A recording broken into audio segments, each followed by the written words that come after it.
Hey guys, welcome back to our channel Naveen show. It's an insurance channel. ఈ ఛానల్లో ఇన్సూరెన్స్కి సంబంధించిన A to Z topics అనేది తెలుసుకోవచ్చు. So last 3 to 4 days నుంచి నేను చూస్తున్నాను ఫ్రెండ్స్, ఎక్కడ చూసినా సోషల్ మీడియాలో ఐసిఐసిఐ లాంబార్డ్ ఇన్సూరెన్స్ గురించి ఒక వీడియో సర్క్యులేట్ అవుతుంది. అదేంటి అంటే, ఒకవేళ మీరు కనుక E25 and above petrol use చేసినట్లయితే మీ వెహికల్ డ్యామేజ్ అయితే మేము ఇన్సూరెన్స్ క్లెయిమ్ ఇవ్వము అని చెప్పినట్లు చాలా మంది వీడియోస్ చేస్తున్నారు. చాలా పెద్ద పెద్ద ఇన్ఫ్లుయెన్సర్స్ కూడా వీడియో చేస్తున్నారు అండ్ మన న్యూస్ ఛానల్స్ లో కూడా ఈ వీడియో వస్తుంది. అసలు ఇందులో నిజం ఎంత ఒకసారి చూద్దాం రండి. ముందుగా అసలు వెహికల్ ఇన్సూరెన్స్ అంటే ఏంటో కూడా తెలియనట్లుంది ఈ వీడియోస్ పెట్టే వాళ్ళకి.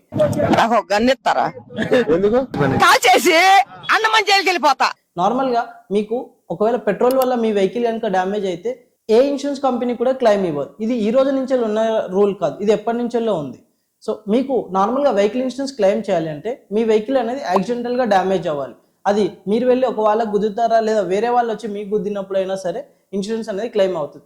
నార్మల్గా నా వెహికల్కి ఇంజన్ రిపేర్ అయింది, గేర్ బాక్స్ రిపేర్ అయింది అంటే ఏ ఇన్సూరెన్స్ కంపెనీ కూడా క్లెయిమ్ ఇవ్వదు. యాక్సిడెంటల్గా అవుతే మాత్రం మీకు గేర్ బాక్స్ రిపేర్ అయినా క్లెయిమ్ వస్తుంది. అండ్ ఒకవేళ మీ రేడియేటర్ ఏది పార్ట్ డ్యామేజ్ అయినా కూడా మీరు యాక్సిడెంటల్గా అయినప్పుడు మాత్రమే మీకు ఇన్సూరెన్స్ అనేది క్లెయిమ్ అవుతుంది. సో ఇక్కడ మీరు పెట్రోల్ వల్ల మీ వెహికల్ ఎలా డ్యామేజ్ అవుతుందో నాకైతే అర్థం అవ్వట్లేదు. సో వీళ్ళు ఎందుకు ఇలా వీడియోస్ చేస్తున్నారో అసలుకే అర్థం అవ్వట్లేదు. అంటే పెట్రోల్ వాడడం వల్ల నా వెహికల్ డ్యామేజ్ అయిందని చెప్పి ఇన్సూరెన్స్ ఎక్కడ క్లెయిమ్ చేస్తారు? నార్మల్గా రిపేర్కి అయితే ఎలాగో ఇన్సూరెన్స్ రాదు కదా. సో ఈ చిన్న లాజిక్ ఎలా మర్చిపోయారో నాకు అర్థం అవ్వట్లేదు. సో మీరు ఎలాంటి టెన్షన్ పడాల్సిన అవసరం లేదు. మీరు ఎలాంటి పెట్రోల్ అయినా యూజ్ చేసుకోండి. వెహికల్ ఇన్సూరెన్స్ క్లెయిమ్ చేయాలంటే సింపుల్ ఫ్రెండ్స్, మీ వెహికల్ యాక్సిడెంటల్లీ డ్యామేజ్ అవుతే సరిపోతుంది. అప్పుడు మాత్రం మీరు ఎలాంటి క్లెయిమ్ పెట్టినా కూడా క్లెయిమ్ అనేది వస్తుంది. దానికి పెట్రోల్కి సంబంధం లేదు. టెన్షన్ పడకండి. సో ఇలాంటి ఇన్సూరెన్స్ రిలేటెడ్ టాపిక్స్ కోసం please subscribe our channel Naveen show.